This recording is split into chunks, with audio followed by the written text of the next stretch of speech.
Society से घंटा मतलब नहीं है। वो 4 लोग हम ही होते हैं किसी के बारे में कुछ कहने वाले, हम ही चुप हो गए, वो 4 लोग कुछ नहीं कहेंगे। मैं फैमिली के साथ वहाँ पे खाने पे गई और वहाँ पे लोग आ गए, एकदम से इकट्ठे हो गए। मतलब उसके पहले आप वायरल हो गई थी। क्या लगता है जो फैमिली रोकती है कि सोशल मीडिया पर लड़कियों को वीडियो नहीं बनाना चाहिए, उसके पीछे का क्या रीजन लगता है? बहुत ही स्ट्रगलिंग टाइम देखा है। एक फादर ना होना एक बहुत बड़ी चीज हो जाती है कि अपनी लाइफ को हम आगे बढ़ाने में भी ना ऐसा हो जाता है कि हम कैसे करें। मैं तो खैर इस पॉडकास्ट के थ्रू अगर 1% लोगों का भी मेंटालिटी चेंज कर पाया आपके थ्रू, तो मेरे लिए तो सबसे बड़ी सौभाग्य की बात होगी। मेरे उस टाइम पे गूज बम्स आ गए थे, लिटरली अभी भी मेरे को फील हो रहा है और मैं डर गई। उस दिन हमने शूट कैंसिल ही कर दिया। आपके जो सेम कंपटीशन होते हैं, मतलब सेम प्रोफाइल में कह लो, तो वहाँ भी कुछ कंपटीशन वगैरह फेस करते हो क्या आप? बहुत ज़्यादा कंपटीशन है। मेरे थोड़े फॉलोवर्स है ना, मेरे तो बैन भी इतने हुए, अकाउंट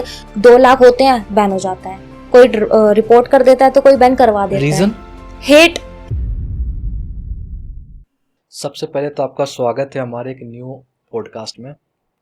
आज के जो हमारे गेस्ट है वो एक वुमेन है।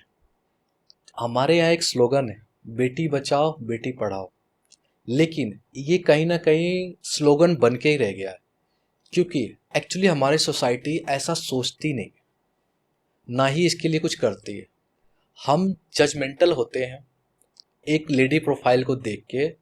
लेकिन मैं आप सबसे रिक्वेस्ट करना चाहता हूँ, जजमेंटल होने से पहले आप पूरी डिटेल एटलीस्ट उनके बारे में जान लीजिए, ताकि आपको भी जजमेंट करने में ना अफसोस ना हो। क्योंकि हम ना हर चीज़ देखते हैं कि हमारे यहाँ कल्चर बन गया है, हम कोई चीज़ बोल देते हैं पहले, उसके बाद अफसोस करते हैं। तो जिसकी मैं बात करने जा रहा हूँ वो, उसका नाम है एलिस, जो एक आर्टिस्ट भी है, हास्य कवि कह सकते हो, जो अपने एक रीजनल लैंग्वेज में शायरी और मोटिवेशनल बातें करती है। उनका चैनल पे देखोगे आप, हमेशा अच्छे कंटेंट होते हैं। आप फैमिली के साथ भी इनफैक्ट देख सकते हो।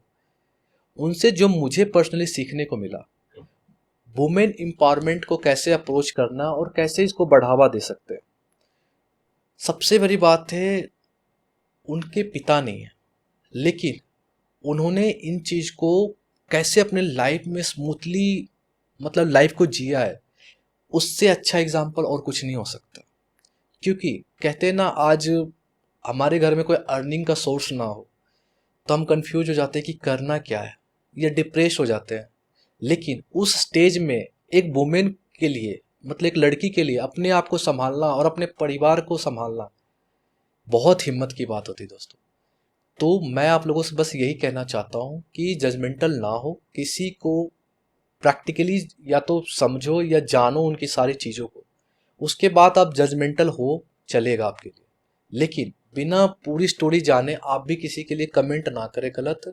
और जो बेटी पढ़ाओ और बेटी बचाओ का जो स्लोगन है ना, उसको पूरा करने के लिए हम सब का ही योगदान है। आपको भी पता है कहीं ना कहीं हमारी सोसाइटी ये अभी भी एक्सेप्ट नहीं करती इन चीज़ों को, कि वुमेन एम्पावरमेंट को कैसे बढ़ाया जाए। बस हम बातें करते हैं, तो बातों को अमल करना है हमें, ना कि सिर्फ बात को शेयर करना है लोगों तक। अगर 1% भी आप लोगों में से 1% भी कन्वर्जन हो गया तो हमारे लिए ये एपिसोड सफल रहेगा। तो आइए जानते हैं एलिस से उनकी स्टोरी।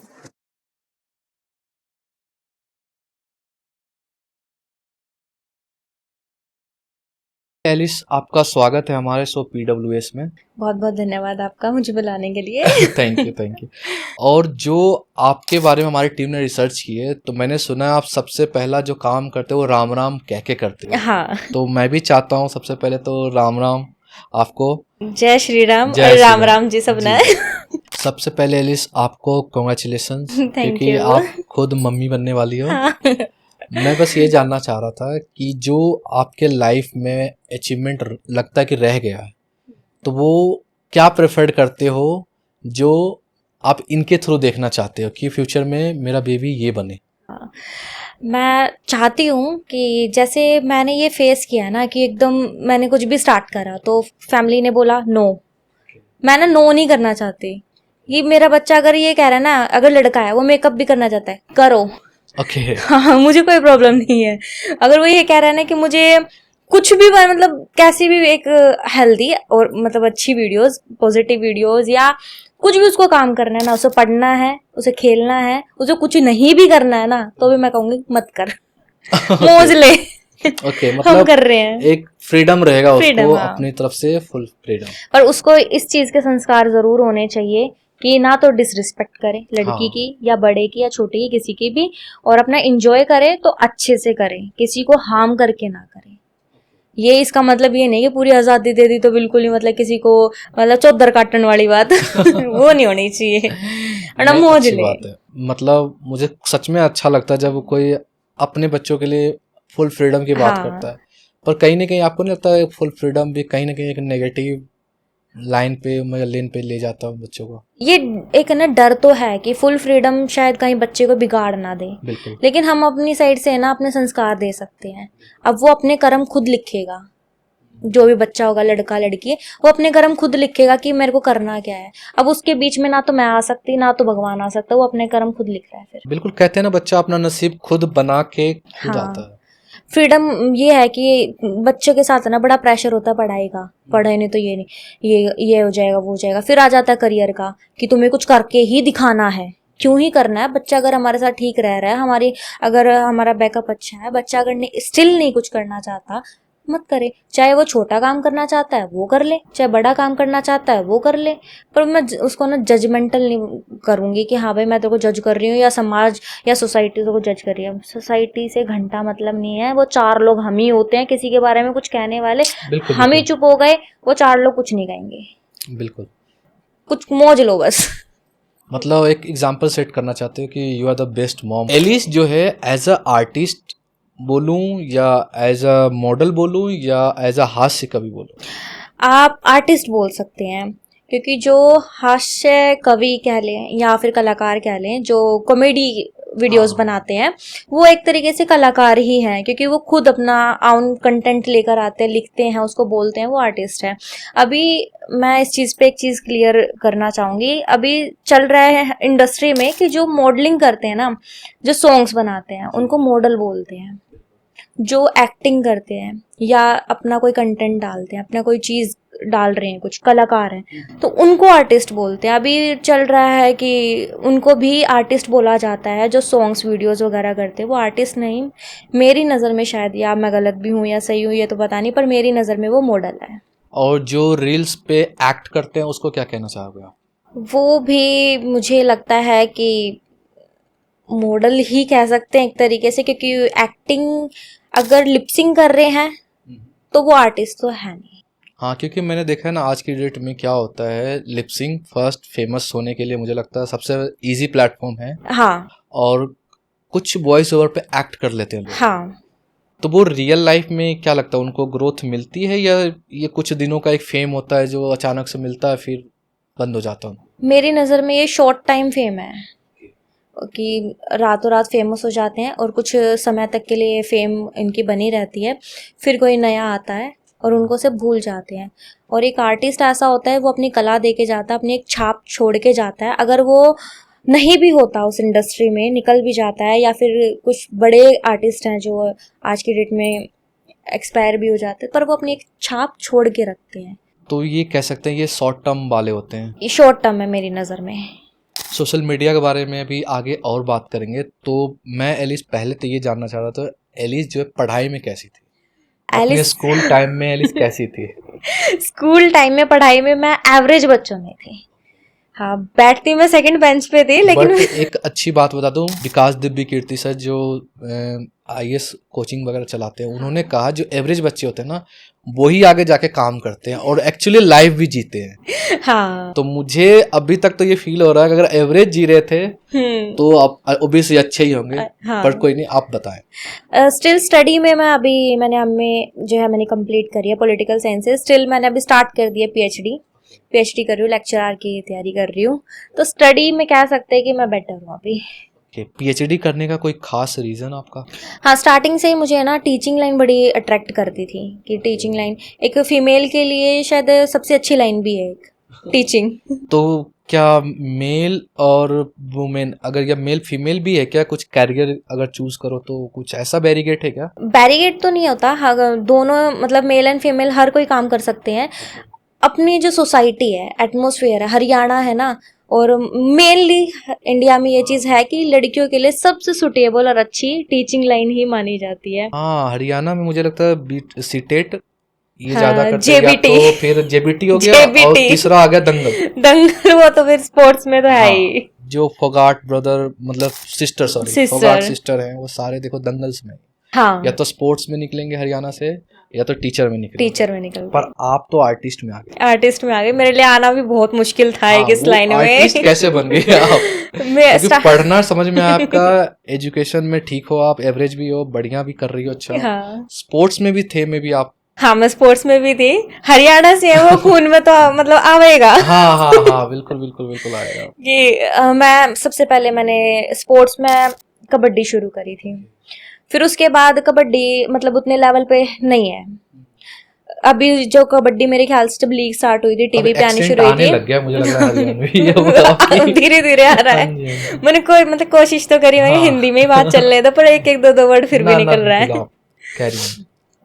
स्पोर्ट्स में मैंने कबड्डी से शुरू करा, पर उस टाइम पे जिस टाइम मैं खेलती थी तो उतना ज़्यादा स्कोप नहीं था। फिर मैंने थोड़ा चेंज किया कि चलो बॉक्सिंग, बॉक्सिंग में मुझे काफ़ी पसंद थी, तो मैंने उसमें नेशनल लेवल तक मैं खुद को लेके गई। ओके।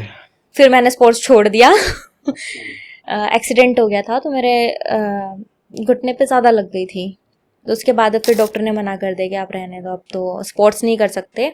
फिर मैंने छोड़ दिया। फिर अट्रैक्ट करी मुझे टीचिंग लाइन, इसलिए मैंने स्टडी स्टार्ट कर दी कि हाँ भाई अब मेरे को ये लाइन चूज़ करनी है। और मैं अच्छी भी थी पॉलिटिकल साइंस में, मेरा जो स्टडी में मेरे को मेनली पॉलिटिकल साइंस ही समझ आती थी, तो मैंने। तो आप हमेशा से 2 ऑप्शन पे काम कर रहे थे, या सर्टेनली जब पैर में चोट आई या कोई पंच मारा बॉक्सिंग में तो आपको लगा नहीं ये ऑप्शन चेंज करना चाहिए? नहीं, मैंने ऑप्शन तो नहीं रखा था, सिचुएशनल चीज़ हो गई थी कि अब ये तो है कि अगर चलो स्पोर्ट्स नहीं कर सकते तो लेकिन अपना करियर बनाना है, तो मैंने टीचिंग चूज करी। एम्बियंस था मतलब कि हाँ, कुछ ना कुछ तो करना कुछ तो कुछ करना ही है। तो फैमिली का सपोर्ट तो मेनली हरियाणा में ना टीचिंग की तरफ होता ही है, लड़कियों की पढ़ाई की तरफ होता ही है, स्पोर्ट्स की तरफ होता ही है। लेकिन मैं खुद सरप्राइज हो गई जब मेरे को एज ए क्रिएटर अपने आप को रिप्रेजेंट करना था। As a creator. तो मुझे लगता है कि जहाँ से आप बिलोंग करते हो या हरियाणा की बात कर लें, तो वहाँ पे मुझे लगता है सबसे ज़्यादा चैलेंजिंग तो इसी में आता होगा कि यही एज ए है। क्रिएटर आप क्या कर रहे हो, क्योंकि समझ में नहीं आता मेरे हिसाब से, क्योंकि वो अभी भी ना बिल्कुल देसी है वहाँ पर चीज़ें। आज भी है ऐसे ही सोच है कि लड़कियों को नहीं जाने देते इस लाइन में। कि रूमर फर्स्ट ये बना हुआ है कि लड़कियां इंडस्ट्री लाइन में उनके साथ गलत होता है, और सेकंड इस लाइन की तरफ क्या मतलब पढ़ाई के लिए भी लड़कियों को तो बहुत ज़्यादा पढ़ने भी नहीं दिया जाता। आज की डेट में भी काफ़ी ऐसी जगह है जहाँ 12th तक हो गया ना, बस इतनी है पढ़ाई, इससे आगे मत करो, अब शादी कर दो। पर कुछ फैमिली बहुत ज़्यादा सपोर्ट करती है लड़कियों की पढ़ाई पे और स्पोर्ट्स पे, सिर्फ दो ही चीज़। वो जो आपने बोला रूमर्स और जो हरासमेंट में भी मेंशन किया, तो वो क्या ऐसा कुछ फेस किया आपने या कहीं सुना? नहीं, मेरे साथ हुआ। मैं जैसे ही इंडस्ट्री लाइन में मैंने स्टार्ट करा, मैं टिकटॉक से मैंने स्टार्ट किया था, मैंने शायरी स्टार्ट करी थी, क्योंकि देखो नहीं कर सकते थे, डांस लाइन में नहीं आ सकते थे, नहीं कर सकती थी मैं ऐसे ओपन प्लेटफॉर्म पे डांस वगैरह। फैमिली तो जानते ही मार देती। तो मैंने ये चूज करा कि चलो भैया अपने वर्ड हैं, लिखते अच्छे हैं, तो उनको ही मैं आगे लेके जाऊं, मैं बढ़ाऊं, या आप अपना जो अंदर की इनर फीलिंग्स है उनको निकाल के लेके आऊं लोगों तक पहुंचाने के लिए। मैंने वो स्टार्ट करी, तो मेरे इस पे भी ऑब्जेक्शन हो गया था कि वीडियोस नहीं बनानी। 2019 में मैं फेमस हुई थी टिकटॉक से और काफ़ी अच्छी वायरल हुई। हरियाणा में फर्स्ट हरियाणवी शायरा के मैं रिप्रेजेंट हुई, और मुझे बहुत अच्छा लगा कि मैं as a female first Haryanvi एक आर्टिस्ट जो शायरी करती है वो। हाँ, क्योंकि अगर उस टाइम की बात की जाए ना तो दे आर काउंटेबल कि इतने लोग ही फीमेल साइड से जो फेमस हाँ, थे और फेम था उनके पास। वो काउंटेबल थी, जैसे अंजलि राघव, प्रांजल दहिया या सपना चौधरी, बिल्कुल, इन्हीं मुझे को ही लगा हम सपना चौधरी का दौर था उस टाइम। हाँ, हाँ। तो यही काउंट होते थे नाम उस टाइम पे। शायरी लड़के ही में, हरियाणा में भी लड़के भी सिर्फ एक आधा ही ऐसा कोई करता था। उस टाइम पे मैंने उनको देख के मुझे लगा कि यार मैं भी तो वर्ड्स अच्छे लिखती हूँ, मगर बोल के देखूं एक बार कि मेरा फेमस हो जाऊं। तो मैंने स्टार्ट करा, शायरी करी, थोड़ी फनी में भी करी और कुछ इमोशनल भी करी। तो मेरी वायरल हुई, लोगों को पसंद आई और हो गई फेमस। फर्स्ट वीडियो जो वायरल हुआ था कौन सा था?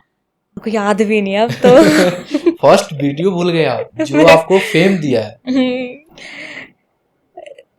ये फेम तो ना सारी वीडियो ने दी है। अच्छा। फर्स्ट तो मैं भूल गई हूँ, कुछ ऐसा ही था कि जाना था तो बता देता, ये लाइक लड़के के लिए होता है ना, तेने जाना था जा बता देता, तेरे बिना मरा थोड़ी थे, कुछ समथिंग लाइक ऐसा था वो। मतलब फर्क नहीं पड़ा, टोंट जाना टाइप। था तो जा सकते थे। हाँ। ओके, आपने बोला फैमिली की तरफ से दिक्कत था टिकटॉक पे भी, तो जब शायरी था उसमें क्या विजुअल शायरी था, मतलब आप खुद एक्ट करते थे आके ये वीडियो में अपनी? हाँ, तो उससे प्रॉब्लम थी घर वालों? प्रॉब्लम थी कि मतलब नहीं आना है वीडियोस में, वीडियोस बनानी ही नहीं है। उस चीज़ के ऊपर बहुत ऑब्जेक्शन हुआ और हरियाणा है, गाड़ी तो इसी से बूंदी पकते हैं, बनाई भी ना जावे दोबारा वीडियो। फिर भी मैंने छुपके ना वीडियो बनाई, अपने घर वाले सारे ब्लॉक मार दिए कि उनको दिखे ना मेरी वीडियो, और फेमस हो गए। और फिर मुझे जो फैमिली का सपोर्ट मिला वो मुझे मिला गरम दरम से। ओके। सोनी मुरथल में है ना जो, हाँ जी हाँ जी हाँ जी। मैं फैमिली के साथ वहाँ पे खाने पे गई और वहाँ पे लोग आ गए, एकदम से इकट्ठे हो गए और वो फोटो वोटो कराने लग गए। अच्छा, मतलब उसके पहले आप वायरल हो गई थी और मैं, फैमिली हाँ, को पता नहीं पता नहीं था। और क्योंकि मैंने ना सबको ही ढूंढ ढूंढ के ब्लॉक कर दिया था, मगर उनको पता ना लगे मेरी, कोई भेजता भी है ना तो उनको शो नहीं होती वीडियो। तो हुआ ये, मूर्थल गए और वहाँ पे लोग आ गए, फोटो फोटो खिंचवाने लग गए। तो मेरी मम्मी हैरान होगी देख के कि ये क्या हो रहा है। पहले तो लड़के आए ना मेरे पास तो मेरी मम्मी यूं हो गई, अच्छा कौन सा ये छोरा। मारन होगी टिपिकल थी। मॉम है। हाँ, टिपिकल। टीचर है मेरी मम्मी, गवर्नमेंट। फिर तो वो और भी strict होंगे ही। हाँ, रूलर। फिर वो लड़के आए तो हेलो करने लग गए, फिर मेरी मम्मी छोम आ गई कि ये कौन है ये छोरा, मतलब एक तो होता है ना लड़का पास आ जाए तो। बिल्कुल। फिर मैंने बताया मम्मी मैं वीडियो बनाऊं हूँ और ये फैन है और मेरे तो मिलने आए हैं और मेरे साथ फोटो खिंचवाएंगे बस। फिर उसके बाद घर जाके मेरी क्लास हुई, पंचायत सी बैठी मेरे साथ, क्या करती है दिखा। फिर मैंने दिखाई, मैंने शायरी वायरी दिखाई, मेरे मामा और मैं बैठे हुए थे, उनको दिखाई कि मैं ये करती हूँ। तो बोले कि ठीक है, इसमें तो कोई ऐसा ना, तो इसे कपड़े पहने हुए हैं ऐसे ग्रीन गंदे। सिग्नल मिल गया। हाँ। बहुत घंटों के बाद। कपड़े नहीं पहने हुए थे ऐसे, गलत ना, गलत वर्ड थे ना, गालियां थी ना कुछ था, बहुत ही एक ऑर्गेनिक सा हेल्दी सा कंटेंट था। तो बोले चल बना ले। फिर उसके बाद मेरे घर वालों ने मुझे सपोर्ट करा और फिर गाड़ी चल पड़ी। क्या लगता है जो फैमिली रोकती है कि सोशल मीडिया पर लड़कियों को वीडियो नहीं बनाना चाहिए, उसके पीछे का क्या रीजन लगता है आपको? रीजन यही होता है कि मतलब मेन ना सबसे बड़ा मुद्दा यही होता है, शादी नहीं होती फिर लड़कियों की। हमारे हरियाणा में लड़की अगर स्पोर्ट्स कर रही है तो एक्सेप्ट हो जाओगी, गवर्नमेंट जॉब कर रही है तो एक्सेप्ट हो जाओगी, अगर कुछ इससे रिलेटेड, पढ़ाई से रिलेटेड कर रही है या सिलाई बुनाई कढ़ाई ये सब कर रही है ना, फिर तो शादी हो जाती है। अगर वो इंस्टाग्राम जैसी या फिर टिकटॉक जैसी वीडियोस वगैरह बनाती है ना, तो उनको शादी करने में बहुत प्रॉब्लम आती है, नहीं एक्सेप्ट करते हैं। ऐसा क्यों, कोई माहौल बना हुआ है ऐसा कुछ कि फेम हो गया तो शादी नहीं करना? ऐसा फेम से दिक्कत नहीं है, फेम हो जाती है और पैसा आ जाता है ना, तो फिर तो मतलब ये लगा लो कोई भी भाग के शादी कर लेगा, फिर ये भी नहीं आज के डेट देखेगा। में तो यही है, कोई चाहता है कि मेरा पार्टनर चलो फेमस है, लेकिन मैंने तो अभी तक जितना भी सुना है उल्टा सुना है। अगर सपोज लड़का 50,000 रुपये कमा रहा है, हाँ, लड़की 1 लाख रुपए कमा रही है, हाँ, तो वो उस लड़के से शादी करना प्रेफर नहीं करती। क्यों? लड़का उससे कम कम है। कमा रहा, वो कंपेयर करती है कि मैं अपने लेवल पे जाऊं। हाँ, पर एज अ बॉय नहीं, उनको लगता है नहीं कोई बात नहीं, 50 मैं कमा रहा हूँ, मेरी अगर वाइफ होने वाली 25 भी कमा रही है तो वो एडजस्ट करते हैं। तो ये तो उल्टा हो गया कि लड़की फेम में है और लड़का मना कर देगा। उनको ये चाहिए कि लड़की ज्यादातर घर संभाल ले, कि माँ बाप का ध्यान रखे, या फिर अपना कोई ये लगा लो इज्जत की बात। इज्जत होती है इनमें उनकी कि ना, अगर कोई ऐसा काम कर रही है, फेमस है, उसको कमेंट आ रहे हैं या पड़ोसी रिश्तेदार उनको आके ताना ना दे दे कि थारी बहू नू कर रही है, ऐसे कर रही है, मतलब ये काम कर रही है, वो कर रही है, तो उस चीज के ऊपर वो टोन सुनना नहीं चाहते। एक हो सकता है कि वो दबाने वाला जो नेचर होता है, मेल ईगो, एरोगेंट बोल सकते हैं, वे एक मेंटल सेट बना हुआ है, धीरे धीरे सही हो रहा है। लेकिन ये ना इनर साइड का बिटर ट्रूथ है कि लड़कियों को अगर वो फेमस है, शादी करने में बहुत ज्यादा दिक्कत आती है, एक्सेप्ट नहीं किया जाता। कहीं ना कहीं हम भी अभी भी 90s या कह सकते हो बहुत पीछे जी रहे हैं इस मामले में। हाँ। क्योंकि मैं एक चीज़ समझता हूँ कि अगर मेरे घर में कोई तकलीफ है ना, वो तकलीफ हमें फेस करना है। हाँ। मैं फेस कर रहा हूँ, मेरी सिस्टर है तो वो, मम्मी है तो वो। मुझे ना एक चीज़ कहीं ना कहीं लगता है, जब हम कई चीज़ें सोचते हैं ना, तो हम ये सोचते हैं कि सोसाइटी क्या कहेगी। जब आप भूखे प्यासे अपने घर में हो तो कोई मैटर नहीं करता है, और ना ही सोसाइटी आती है आपको देखने के लिए कि आप क्या कर रहे हो। जैसा कि हमने रिसर्च किया, मुझे पता है कि मतलब मुझे मेरी टीम ने बताया कि आपकी जो भी मतलब एजुकेशन परवरिश मम्मी ने कराया। हाँ, मम्मी ने गए, मेरे फादर नहीं है। मैं 4 साल की थी तब मेरे फादर जी एक्सपायर हो गए थे, तो हम नानी के यहाँ पे शिफ्ट हो गए। तो हमारी स्टडी यहीं से ही हुई, फिर नानी के घर से ही। 4 साल के थे तो मुझे लगता है याद भी नहीं होगा। याद भी नहीं है, कुछ भी याद नहीं है। और बहुत ही स्ट्रगलिंग टाइम देखा है। एक फादर ना होना एक बहुत बड़ी चीज़ हो जाती है कि अपनी लाइफ को हम आगे बढ़ाने में भी ना ऐसा हो जाता है कि हम कैसे करें। घर से बाहर कदम रखो तब ताने, माँ को भी अलग से ताने सुनने पड़ते हैं। अगर वो जॉब करने जा रही है तो लोग पहले सबसे पहले यूँ ही कह देंगे कि क्या कपड़े पहने हुए हैं, ऐसे सूट भी अगर थोड़े रंगीन डाल लो ना तो उस पर भी टोंट आ जाता है कि ऐसे क्यों पहने, इसका तो पति नहीं है, इसका तो चक्कर चल रहा होगा। ये है। फिर हम लड़की हो गई, 2 लड़कियां हो गई, मेरी बड़ी बहन है, अब भाई भी है एक।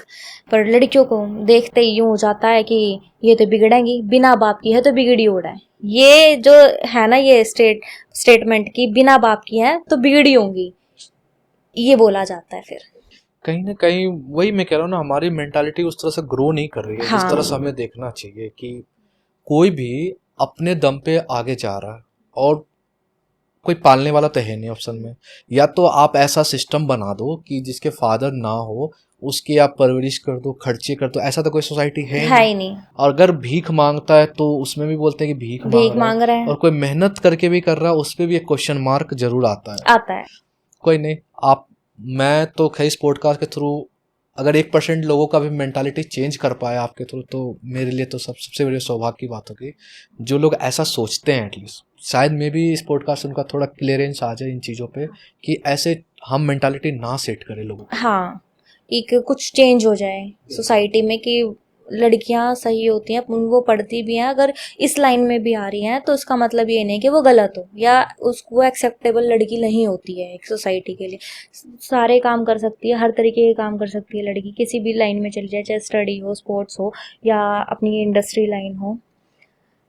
उनको सपोर्ट करना चाहिए, कुछ गलत नहीं होता। गलत क्या होता है? गलत उन्हीं से ही होता है ना जो सोच रहे हैं। फिर अगर मान लो कोई सोच ही नहीं रहा है कि ये लड़की गंदी है, अगर वो सोचेगा कि वो लड़की अच्छी है, अपना काम कर रही है, तो इसका मतलब उसको कोई स्ट्रगल फेस करना ही नहीं पड़ेगा। बिल्कुल फिर कोई प्रॉब्लम ही नहीं आएगी।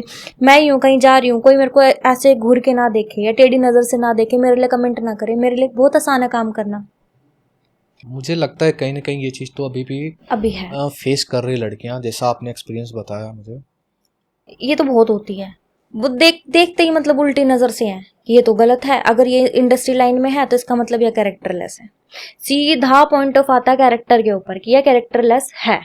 और कहीं ना कहीं फेम भी मिल जाता है ना, तो लड़के या बॉयज ये सोचते हैं कि लड़कियों को तो मिल जाता है, मिल जाता है। सोशल मीडिया पे मिल जाता है फेम। हाँ, मैं सीरियसली बताना चाहती हूँ, इतना आसान नहीं है लड़कियों का भी फेमस होना, अगर वो लिपसिंग वीडियोस या डांस वीडियोस नहीं बनाती है तो। जैसे मैं कंटेंट वीडियो बनाती हूँ, मेरा वॉइस क्रिएटर हूँ मैं, तो मेरे लिए बहुत ज़्यादा मुश्किल है कि लोगों को मतलब फॉलो करवाना।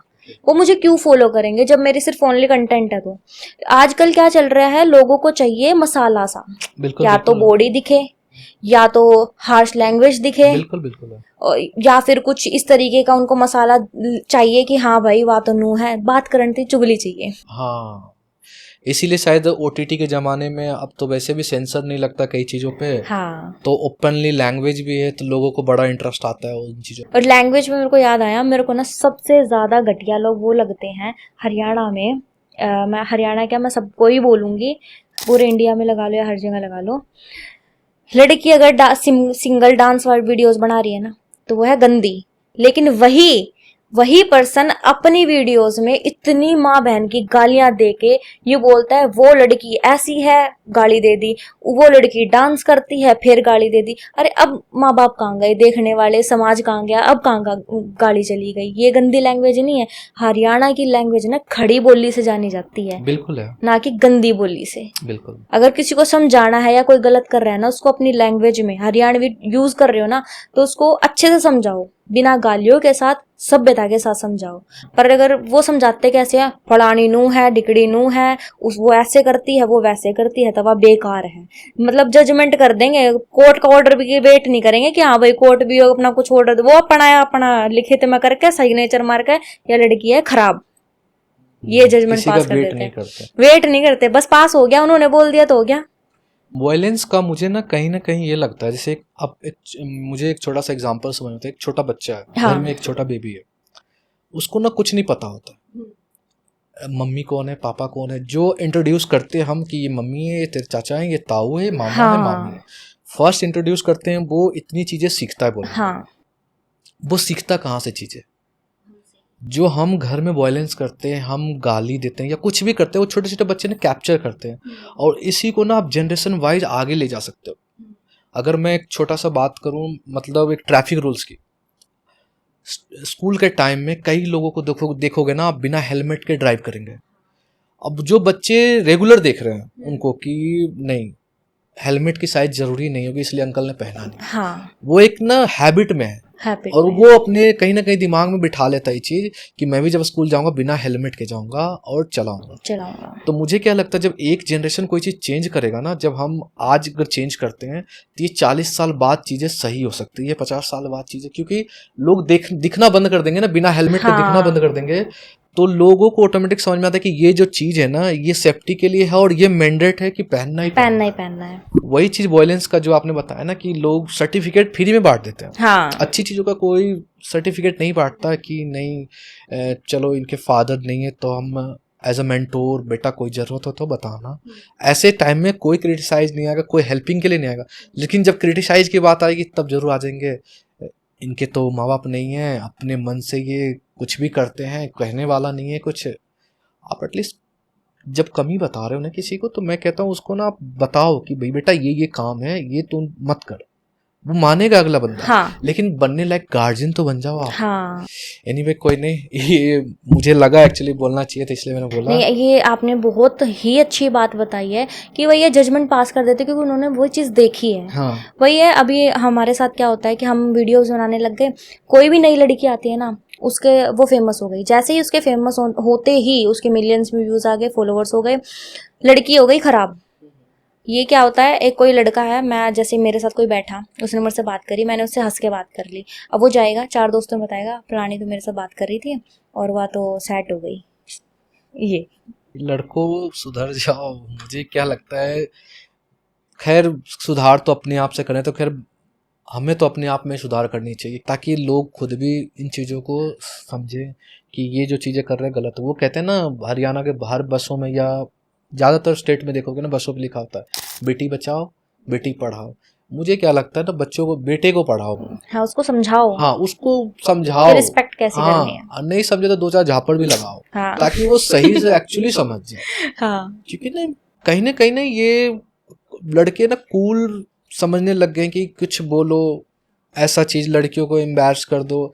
यार तुम खुद सोचो ना, तुम्हारी भी सिस्टर, कल को बोलते तो हमें तो गुस्सा आ जाता है। ये लड़के क्या करते हैं, एक महफिल बैठी है, बात हो रही है, जो लड़का अब्सेंट है ना, उसकी बहन के बारे में वो बातें करेंगे। अगर वो सेकंड मीटिंग में कोई दूसरा लड़का अब्सेंट है तो उसकी बहन गंदी है। अगर वो जो प्रेजेंट है उनकी बहनें अच्छी हैं, जो अब्सेंट है उस महफिल में ना, उसकी बहन गंदी है।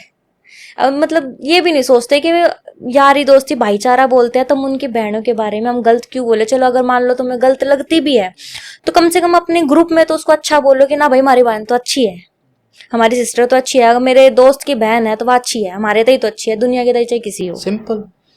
पर ये क्या करते हैं, बैठेंगे बात करेंगे, अच्छा वो आज नहीं आया ना लड़का, अरे तनवीर उसकी बहन ऐसी है।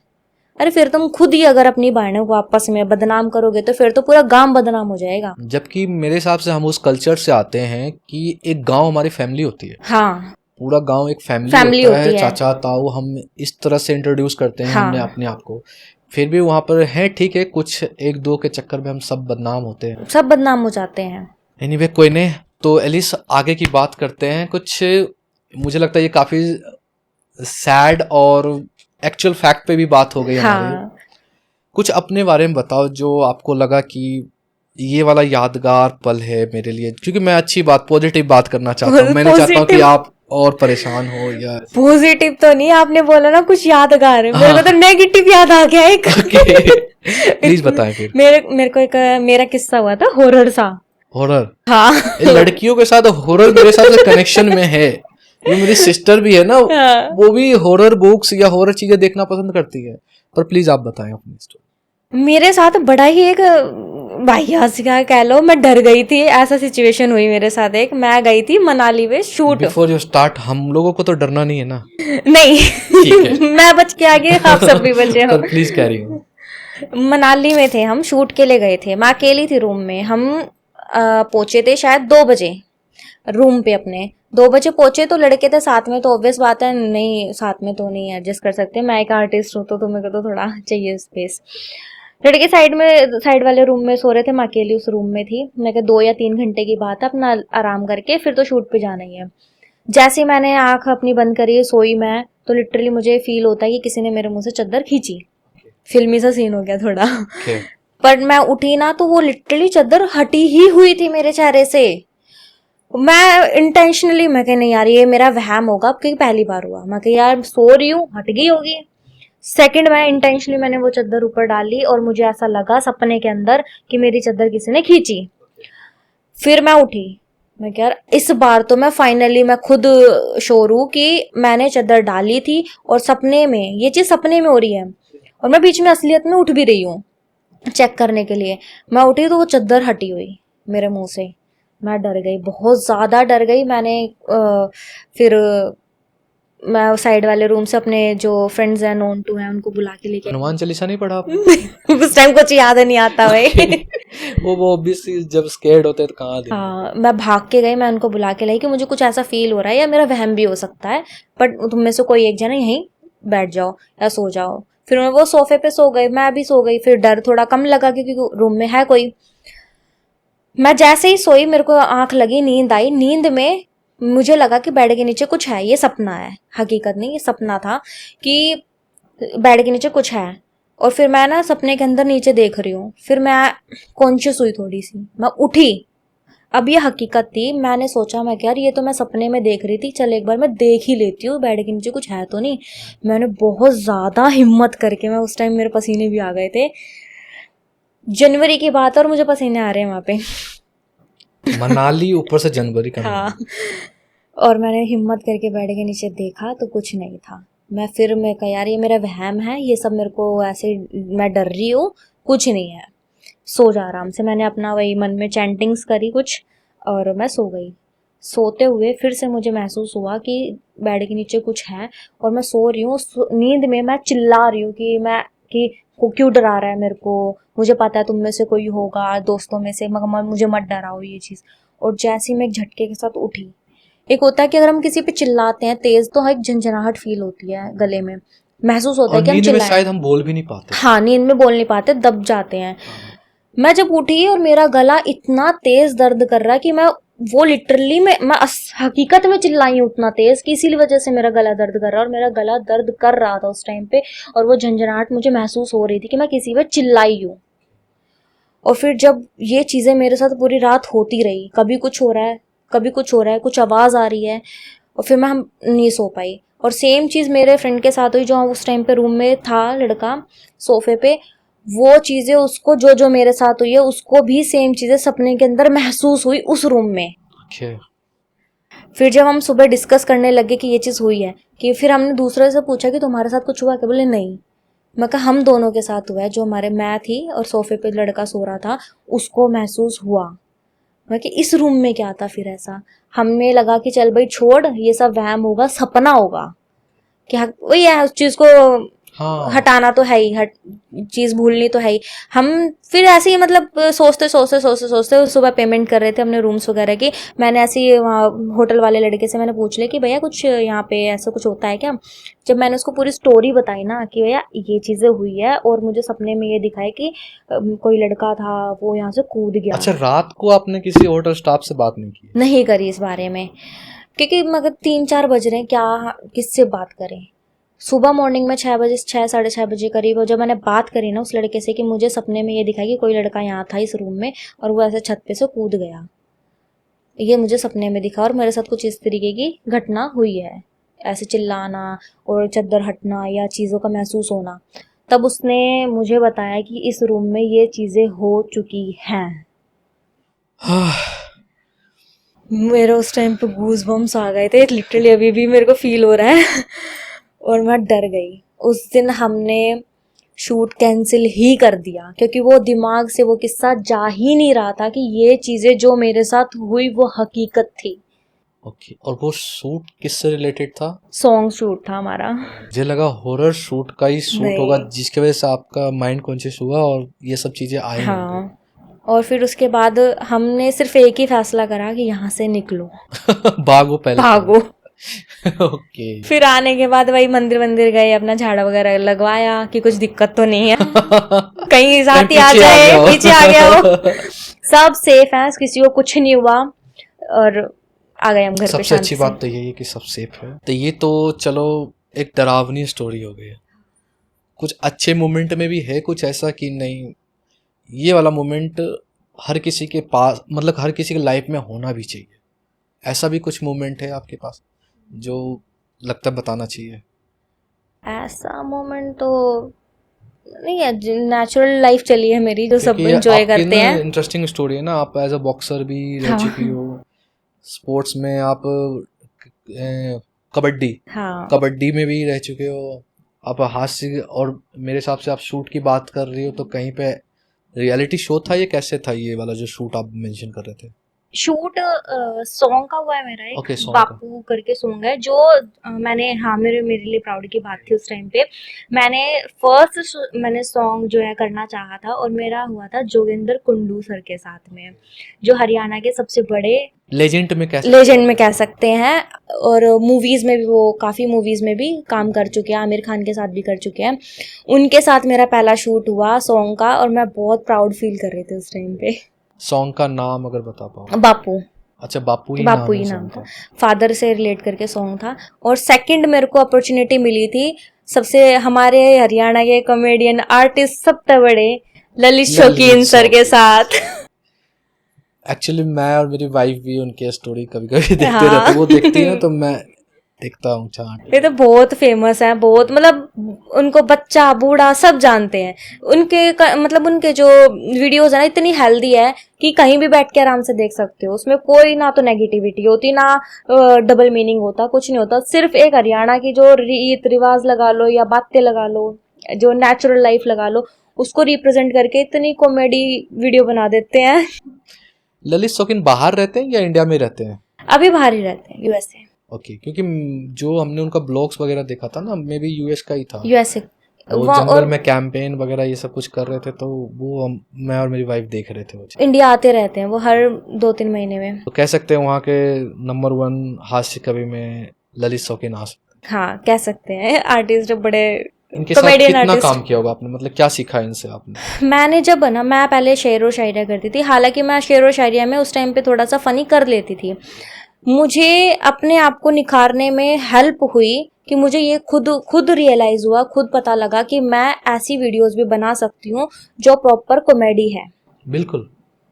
मैंने जब सर के साथ काम किया तो मुझे पता लगा कि मेरी वॉइस में वो पावर है। सर ने मुझे बताया कि नहीं, तेरी वॉइस में वो पावर है कि तुम किसी को अट्रैक्ट कर सकते हो, किसी को हंसा भी सकते हो, और वो एक्सप्रेशन और बॉडी लैंग्वेज और सारी चीज़ें हैं। उन्होंने मुझे अपॉर्चुनिटी दी, उन्होंने मौका दिया वीडियो में काम करने का, और मेरी वीडियो गई भी मिलियन में। हाँ, और बड़ा मज़ा आया उनके साथ काम करने में। जैसे हम वीडियो बनाते हैं, वीडियो में तो कॉमेडी होती है, हाँ बिल्कुल, और बिहाइंड द सीन्स पे जब हम रहते हैं ना, उससे ज्यादा कॉमेडी होती है उनके अच्छा, साथ। एक वीडियो की बात अगर लेंथ होती है जैसे 30 मिनट हाँ। या 30 सेकंड का मे भी हाँ। होता है, उस 30 सेकेंड को बनाने में कितना समय लगता है? उस 30 सेकंड को बनाने में पूरा दिन लग जाता है। टेक्स होते हैं उसमें, कई चीज़ें, कई बार ऐसा हो जाता है कि बनाते बनाते वीडियो में ना हमें लिखते हुए ऐसा लगता है कि ये फनी हो गया, लेकिन एंड पॉइंट पे ना बिल्कुल खड़े हाथ हमें फिर वो कंटेंट चेंज भी करना पड़ जाता है। तो राइटर भी आप ही हो अपनी सर, जो स्क्रिप्ट? अच्छा, मेरी पर्सनल अगर जो अभी कर रही हूँ, मैं कॉमेडी कर रही हूँ, वो मैं खुद करती हूँ, और जो सर करते हैं ना वो खुद ही करते हैं, कोई उनके पास राइटर वगैरह नहीं है, वो खुद ही लिखते हैं सब कुछ। मैंने उनसे ही सीखा कि भाई खुद ही करो, हम जो फील कर रहे हैं, जैसे मैंने कोई कॉमेडी है, मैंने वो एक्ट सोचा माइंड में, उस फील को सिर्फ मैं ही जान सकती हूँ, तो उसको अच्छे से लिख भी मैं ही पाऊंगी। हम, अगर कोई राइटर है ना, वो दे रहा है ना, जब तक वो अपनी फील हमारे अंदर नहीं डालेगा, अगर हम उसको फील नहीं करेंगे ना, हम उस राइटर की भी फीलिंग्स को हम प्रेजेंट नहीं कर सकते एज आर्टिस्ट। तो फील करना ज़रूरी है। तो लिखते लिखते कई बार हो जाता है कि नहीं ऐसे रिएक्ट करना है, ऐसे एक्ट करना है उस पर। जब हम राइट करते हैं ना किसी डायलॉग को, तो उस टाइम पे हम पहले उसको ना माइंड में सोच रहे होते हैं कि मैंने किस चीज़ को लेकर लिखा है, फिर उसको उसी तरीके से रिप्रेजेंट करना मुश्किल तो बहुत होता है। एलिस, पर्सनल काफ़ी सारी बातें हुई है, मैं बस एक चीज़ और जानना चाह रहा था जो मुझे लगता है सबसे ज़्यादा ज़रूरी है। एज अ करियर आप काम कर रहे हो सोशल मीडिया पे, या आप कहीं जॉब वगैरह भी करते हो, या मतलब सेल्फ डिपेंडेंट वुमेन हो आप?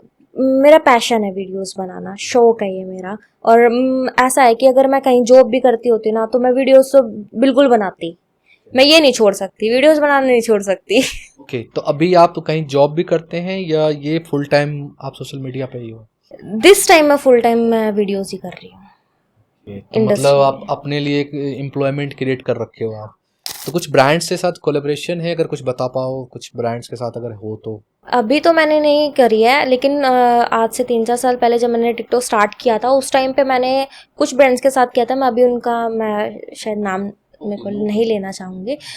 और मेन मैंने किया था दिल्ली सिनेमा में, मिस दिल्ली के लिए कॉन्सर्ट किया था मैंने। पेजेंट्स वगैरह भी करे हैं और मॉडलिंग वगैरह भी करी है, और वो भी मुझे फिर ड्रॉप करनी पड़ी थी कुछ सम रीजंस की वजह से।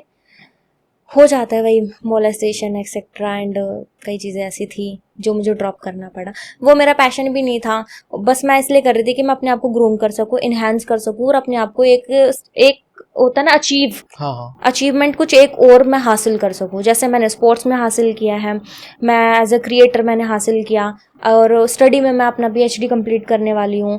तो इस तरीके से मेरा माइंड सेट था कि मैं कुछ और भी अचीव करूँ। इन चीज़ों में कहीं पे ऐसा लगता है कि हमें, मतलब मेल फीमेल तो आपने बता ही रखा है कि कहीं ना कहीं लगता है कि बैरिगेट है। आपके जो सेम कंपटीशन होते हैं, मतलब सेम प्रोफाइल में कह लो, तो वहाँ भी कुछ कंपटीशन वगैरह फेस करते हो क्या आप? बहुत ज़्यादा कंपटीशन है। अभी क्या हो जाता है कि कई लोगों के, मेरे थोड़े फॉलोवर्स हैं ना, मेरे तो बैन भी इतने हुए, अकाउंट 2 लाख होते हैं, बैन हो जाता है। कोई रिपोर्ट कर देता है तो कोई बैन करवा देता है। रीजन? हेट, हेट वही, वो Okay. फेमस हो जाते हैं तो थोड़ा हेट आ ही जाता है। तो ये कंपटीशन साइड से होता है? हाँ, कंपटीशन साइड से ही होता है ये। और मुझे मतलब जिस टाइम पे मेरा इंस्टाग्राम पे बैन हुआ ना, अकाउंट 2 लाख फॉलोवर्स करीब थे मेरे, जिस टाइम हुआ, उस टाइम पे मुझे पता चलता है कि कुछ मेरे साथ बैठने वाले लोगों ने ही वो अकाउंट बंद करवाया था, रिपोर्ट करवा के। कहते हैं ऐसे 15% अगर मिल के रिपोर्ट कर दे तो अकाउंट बंद हो जाता है। अभी भी रिसेंट भी मेरे साथ हुआ है। अभी रिसेंट सिचुएशन पे कुछ दिन पहले ही, 10 से 15 दिन पहले ही, मेरी 2 वीडियोस पे रिस्ट्रिक्शंस आई है। और कुछ नहीं है, वो सिंपल वीडियोस है, एक प्रमोशन वीडियोस है, उसके ऊपर वो किसी ने रिपोर्ट करवा दी कंटिन्यूअस कि अकाउंट बंद ही हो जाए। पर वो मैंने फिर उसके ऊपर एक्शन लिया, तो अभी ठीक है मेरा अकाउंट, पर ये भी तो बंद है। जब इंस्टाग्राम रिस्ट्रिक्शन लगा देता है फिर क्या करते हैं? कुछ प्रोसेस अगर है पता तो आप बता सकते हो? हाँ, उसके उसमें ना उसमें प्रोफेशनल पे आ जाता है कि आपकी इस वीडियो पे ये रिपोर्ट आई है, तो वहाँ पे रिव्यू का ऑप्शन आता है, वहाँ पे अपने रिव्यू करके आप रिपोर्ट डाल सकते हो कि मेरी वीडियोस में ऐसा कुछ नहीं है, आप दोबारा से रीचेक करें एक बार। तो वो लिख के अगर हम डालते हैं तो रीचेक हो जाती है, और तो वीडियोस। उनकी टीम ये रिसर्च खुद नहीं करती कि अगर किसी ने रिपोर्ट किया है तो वो वेरीफाई नहीं करते कि एक्चुअली है भी कंटेंट ऐसा या नहीं है? कंटिन्यूअस कुछ पीपल अगर उस चीज़ के ऊपर रिपोर्ट कर देते हैं ना, उस टाइम के लिए इंस्टाग्राम उस चीज़ को नोटिफाई, मतलब यही करता है कि कई लोगों ने इस चीज़ को रिपोर्ट किया है, तो वो बंद कर देता है या हटा देता है। तो मैं अच्छी चीज़ों पे भी अगर रिपोर्ट करता हूँ तो वो ब्लॉक कर देंगे, ब्लॉक कर देंगे, अकाउंट भी बैन हो जाता है। अभी रिसेंट में ना बहुत सारे लोगों के साथ ऐसा हुआ कि उनके अकाउंट बंद हो गए। कई लोगों के मिलियंस फॉलोवर्स थे और उन लोगों के अकाउंट बैन ही हो गए, रिमूव हो गए। अभी एलविश यादव के साथ भी ऐसा ही कुछ हुआ था, उनका अकाउंट शो ही नहीं हो रहा था और जब उनको शो हुआ तो उनके अकाउंट से मैसेज वगैरह भी नहीं जा रहे थे, किसी को भी ना आ रहे थे ना जा रहे थे। ये चीज़ इस वजह से होती है, कुछ हेटर्स है ना मिलकर इकट्ठे होकर एक साथ कई रिपोर्ट्स कर देते हैं तो अकाउंट पे इफेक्ट आ जाता है। ओके। और एक चीज़ और सोशल मीडिया में कंफ्यूजन है, अब मैं एलिस सर्च करता हूँ, मैं देखता हूँ कि 5-7 एलिस होते हैं, उसमें ना डिसाइड करना मुश्किल हो जाता है कि ओरिजिनल वाला कौन सा है। ओरिजिनल अगर ब्लू टिक ना हो तो कैसे पता चलेगा कि ये फैन पेज है या कैसे, क्या मतलब? ये ओरिजिनल तो ना वीडियो से ही पता लग जाता है। जैसे हम अकाउंट ओपन करते हैं तो मेरे 75 के अभी फॉलोवर्स है, मेरे 80 हो गए थे, 80 के फॉलोवर्स थे, वही किसी ने रिपोर्ट कर दी थी। तो मेरा रिपोर्ट नहीं करी थी, अकाउंट हैक करके फॉलोवर्स रिमूव ही कर दिए। ये हुआ मेरे साथ। मेरे कम से कम 5,000 फॉलोवर जब उसने रिमूव कर दिए, जब तक मैं उस चीज़ को ठीक कर पाती तब तक इतने फॉलोवर्स रिमूव हो चुके थे। मैंने फिर इतना इजी होता है बैकअप क्या करा। हैक करना? इंस्टाग्राम मुझे लगता है कि इजी है हैक करना। जब कोई अच्छे फेम में जा रहा हो उसकी आईडी हैक कर लो और फिर यूज भी कर लेते हो, फिर हाँ, तो वो अपने लिए, अपने ब्रांड के। मैंने ये चीज़ बहुत लोगों के साथ देखी है। एक चेतना बलारा है, वो जैसे ही फेमस हुई, आप शायद जानते भी हो, वो जैसे ही फेमस हुई उसके तकरीबन महीने के अंदर ही 4 या 5 लाख फॉलोवर्स हो गए थे और उसका अकाउंट किसी ने हैक कर लिया।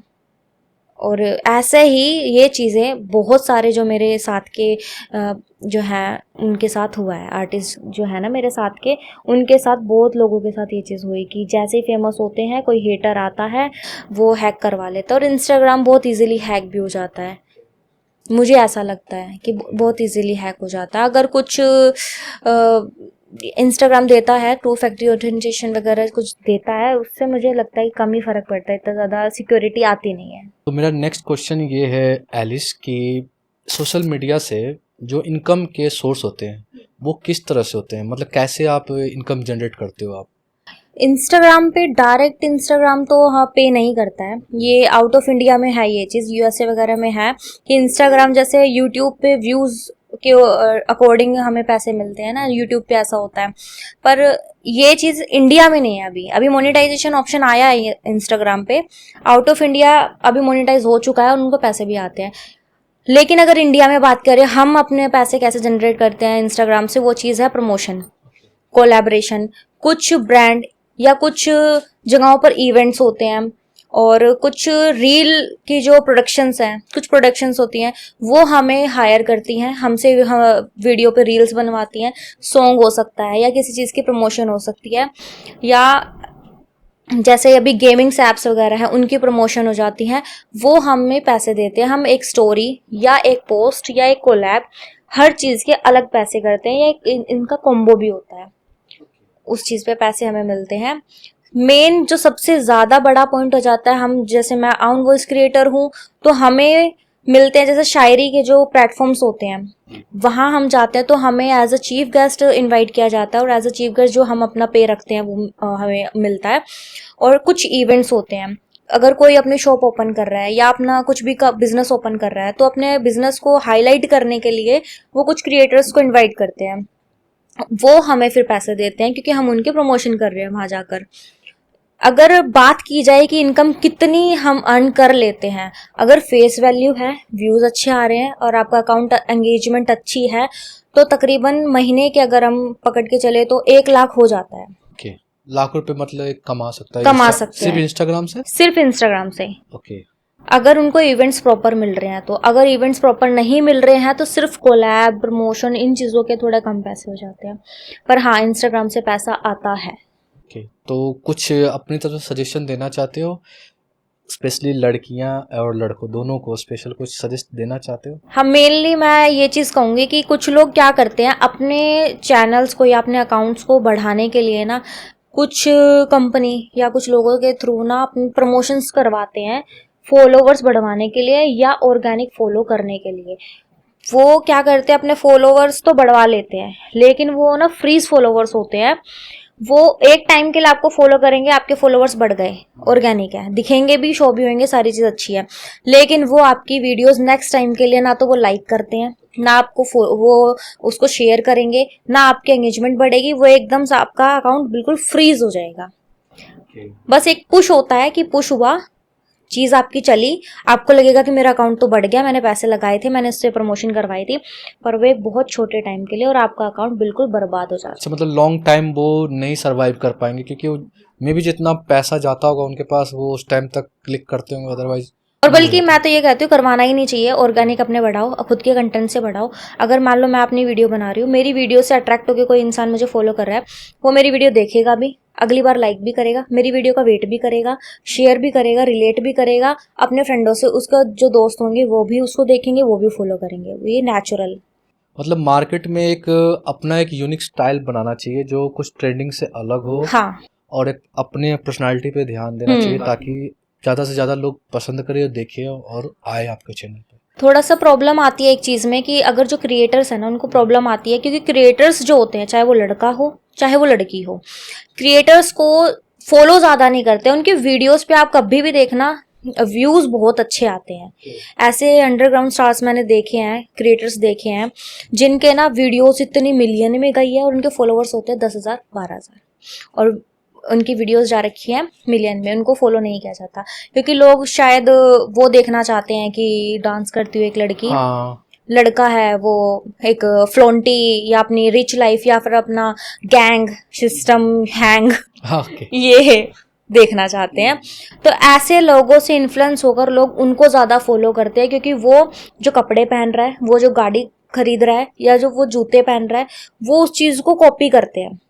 अभी जो क्रिएटर है, उसने तो अपनी क्रिएशन दी है, उसको तो कोई कॉपी नहीं कर सकता, वो क्लेम भी हो सकता है, और दूसरी चीज कोई भी कॉमन पर्सन किसी भी क्रिएटिविटी को क्रिएट कर नहीं कर सकता नहीं खुद से। सकता। तो इसलिए फॉलो कम करते हैं, व्यूज ज्यादा आते हैं। तो मैं ये कहूंगी कि क्रिएटर्स को फॉलो करो, जिससे आपको सीखने को मिले कि करना क्या है।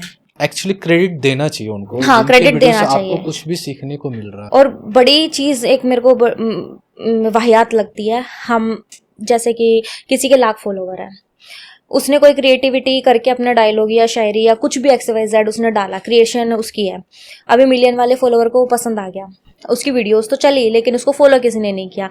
अब मिलियन वाला गया तो उसके पास फॉलोवर्स ऑलरेडी होते हैं, उसको कुछ नया डालना होता है, तो वो उस चीज़ को उठा के अपनी वो इसमें क्रिएट करके डाल देते हैं, ना उसको पर्सन को क्रेडिट देते हैं, ना कोई बताता है कि ये उसकी वॉइस थी या उसका डायलॉग था, और ऐसे उस जो क्रिएटर है मेन, जो ओरिजिनल क्रिएटर है, वो दब जाता है। ओके, तो कहीं ना कहीं बड़े क्रिएटर जो होते हैं वो भी ये सेम चीजें फॉलो करते हैं, जो हाँ, मतलब उनको क्रेडिट नहीं देते अपने नीचे वाले। क्रेडिट नहीं देते। मेरे साथ बहुत ऐसा हुआ है, मेरी मिलियंस में 2 मिलियन 3 मिलियन ऐसे करके वीडियोस गई हैं, जिसपे जिनके मैं नाम नहीं लूँगी, उनके मिलियन फॉलोवर्स थे, उन्होंने क्या करा, खुद से वो अपनी वॉइस में वो डायलॉग बोल के फॉलोवर्स भी बढ़ा लिए और व्यूज़ भी ले लिए, और मेरा कंटेंट दब गया। तो इस पे कोई कंप्लेन नहीं होता कि मतलब आपने डाला होगा तो एक टाइम पीरियड में टाइम शो कर रहा होगा कि इस हाँ, डेट पे डाला होगा, सेकेंडरी जब उसने डाला होगा तो वो टाइम और डेट भी अलग होगा, तो वो जो फर्स्ट कम फर्स्ट वाली यहाँ पे चीजें नहीं है क्या ऐसी? नहीं, इसको हम है ना सिर्फ है ना एक कंट्रोवर्शियल कर सकते हैं, कि जैसे मैंने अपने स्टोरी या व्यूज या लाइव में आके प्रोफाइल पे डाल दी कोई वीडियो बना के कि भाई ये मेरी वीडियोस थी और उसने ऐसा कर दिया, अगर हम इंस्टाग्राम को रिपोर्ट करते हैं तो उस पर कोई रिस्पॉन्स नहीं आता है। ओके, मेरे हिसाब से कोई डायरेक्ट टीम भी नहीं है जहाँ पे आप डायरेक्ट कनेक्ट कर सको नहीं, हाँ, और अपनी चीज़ों को बता सको। हाँ, ये यहाँ तक कि ऐसा भी नहीं होता, टिकटॉक पे होता था कि अगर हम मान लो मेरी किसी ने वीडियो बनाई है तो मैं उसको क्लेम कर सकती थी, लेकिन इंस्टाग्राम में ये चीज़ है कि अगर मैंने कोई वीडियो बनाई है, मेरी कॉपी करके कोई बना रहा है, मैं उसको क्लेम भी नहीं कर सकती। हम्म। तो अगर आपको दो ऑप्शन मिलता है कि परमानेंटली एक प्लेटफॉर्म चूज करना हो, इंस्टाग्राम और टिकटॉक, तो आप कौन सा प्लेटफॉर्म चूज करते? अगर इस टाइम अगर इंडिया में टिकटॉक होता तो मैं टिकटॉक की तरफ जाती। क्यों जाते आप टिकटॉक? टिकटॉक पे पैसा बहुत था, इंस्टाग्राम पे टिकटॉक खुद पैसा देता था, वो इवेंट्स खुद करवाता था, इंस्टाग्राम खुद ही कोई इवेंट नहीं करवाता, लेकिन टिकटॉक पे खुद वो जो टीम होती है, एक जो इंडिया की टीम इंडिया में होगी, वो खुद सब जगहों पर, जैसे हरियाणा है, दिल्ली है, गुजरात है, हर जगह पर अपना एक इवेंट करवाता था, जिससे क्रिएटर्स आते थे, वो उनको खुद पैसे देते थे। ओके। मुझे क्या लगता है जैसे इंस्टाग्राम का जो प्रोफाइल है ना वो चीज़ पहले अलग थी, अब लोगों को शायद में भी प्लेटफॉर्म टिकटॉक और बाकी सब चीज़ें नहीं मिले इसलिए इंस्टा पे भी आ रहे हैं और यूट्यूब पे भी जा रहे हैं, हाँ क्योंकि इंस्टाग्राम पहले ये था ना कि एक अच्छे प्रोफाइल में भी जाना जाता है। हाँ आजकल तो कोई भी मैं देखता हूँ होते हैं अवेलेबल वहाँ पे, तो पहले ऐसा भी देखा है क्या कुछ आपने? हाँ पहले जो इंस्टाग्राम था ना वो सिर्फ एक कुछ स्पेसिफिक अपनी फोटोज डालने के लिए मेनली, या अपना आप अपनी चीज को अपनी सिंगल सोल या अपनी पर्सनालिटी को प्रेजेंट करने के लिए, या मेनली बिजनेस के लिए, उन चीज़ों के लिए था। जब से ये टिकटॉक बंद हुआ है तो रील्स आया ऑप्शन जहाँ पे वीडियोस, क्योंकि सबको कुछ ना उसके इंस्टेड कुछ चाहिए था कि टिकटॉक कब अभी बंद हो गया है तो उसके इंस्टेड उनको कोई प्लेटफॉर्म चाहिए था जहाँ वो अपनी वीडियोस या अपनी क्रिएशंस डाल सके। तो इंस्टाग्राम ने हमें प्रोवाइड करवा दिया रील, जो सबसे एक ब्रॉड लेवल पर है कि आउट ऑफ इंडिया भी जा रहा है, इंडिया में भी है, तो लोगों ने उस चीज़ को चूज करा बिना ये देखे कि वहाँ से क्या अर्न हो रहा है, हमें क्या नहीं हो रहा है। Most the people of Instagram ये चीज़ होती है, इनको अर्न कुछ नहीं होता, वो सिर्फ दे रहे होते हैं, अपना एक टाइम वेस्ट कर रहे हैं कहीं ना कहीं। कुछ लोग, सबके लिए नहीं, कुछ लोग। एक्चुअली जब मुझे ये याद है जब टिकटॉक आया था तो कैरी मिनाटी ने रोस्ट किया था टिकटॉक को, मे बी एक पोस्ट पे गधे की पिक डाली हाँ थी और वो शायद मिलियन में गया था। मिलियन में गई थी। तब उसने क्रिटिसाइज किया कि देखो टिकटॉक का जो कंटेंट लेवल है ना वो हाँ कहाँ है। ये ना मतलब उन्होंने ये नहीं कहा था, मतलब मिलता जुलता मिलता भी कुछ जुलता था। उनका कहने का जो मीन था वो ये था कि लोग इतने पागल हो चुके हैं चीजों के ऊपर ना, टिकटॉक पे अगर आप गधे की भी वीडियो डाल रहे हो वो भी वायरल जा रही है, कि लोग की सोच क्या हो चुकी है और लोग क्या चीज पसंद कर रहे हैं और कुछ भी वायरल कर रहे हैं। मीन्स उनका कहने का ये था कि क्रिएटर्स की कोई वैल्यू छोड़ी ही नहीं है, यहाँ बस आओ, कच्चा बादाम करो और फेमस हो जाओ। एलिस हमने पर्सनल लाइफ के बारे में भी बात कर लिया, आपके लाइफस्टाइल के बारे में भी बात कर लिया, बॉक्सिंग और एजुकेशन नेक्स्ट प्लान भी बात कर लिया। आप अपने यूथ को क्या एक मैसेज देना चाहते हो कि यूथ कैसे काम करे और जो सोच आप बदलना चाह रही हो वो किस टाइप से उनको बताएं ताकि वो अपनी सोच को बदले और जो आपने फेस किया अपनी लाइफ में वो कोई और एलिस ना करे?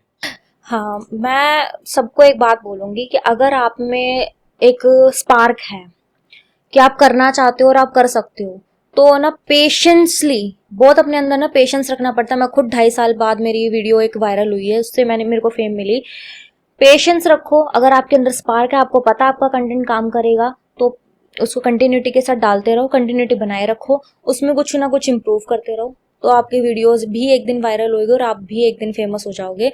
लेकिन आप अगर कॉपी कर रहे हो या किसी क्रिएटर के देख लिया कि वो लिपसिंग कर रहा है तो मैं भी लिपसिंग करूंगी, उसकी वायरल होगी तो मेरी भी वायरल होगी, सेम सेम चिपकाओगे तो कुछ नहीं होना। कुछ आपको अपनी तरफ से एक मसाला डालना पड़ेगा। बिल्कुल बिल्कुल। सोसाइटी के लिए भी कुछ कहना चाहते हो? सोसाइटी के लिए मैं ये स्पेशल बोलना चाहूंगी कि किसी भी लड़की को क्रिटिसाइज करने से पहले आप ये देखो कि वो लड़की एटलीस्ट एक्चुअल में कर क्या रही है या लड़का एक्चुअल में क्या कर रहा है। कोई लड़के होते हैं मेकअप आर्टिस्ट होते हैं, उनको कोई मॉडल मिलती नहीं है तो वो अपने पे मेकअप करते हैं, तो लड़कों को बड़ा उस चीज को डिफेम भी हो जाता है और मतलब मोलेस्ट हो जाते हैं अंदर से, मेंटल टॉर्चर। देखा मैंने, लड़के ही फीमेल बन जाते हैं। हाँ, तो किसने बोला है कि मतलब कहीं ना तो लिखा है कि मेकअप सिर्फ लड़कियों का है, कहीं नहीं लिखा कि भाई जो ये रोटी बनाने का काम है सिर्फ वो लड़कियों का है। तो जज मत करो, जजमेंटल मत बनो कि हाँ ये काम सिर्फ लड़की करेगी, ये काम सिर्फ लड़का करेगा। ये आपका थॉट है, ये आपका पर्सपेक्टिव है सोचने का कि आप सोच रहे हो कि ये काम लड़की और लड़के का है। हर काम किसी के लिए भी हो सकता है।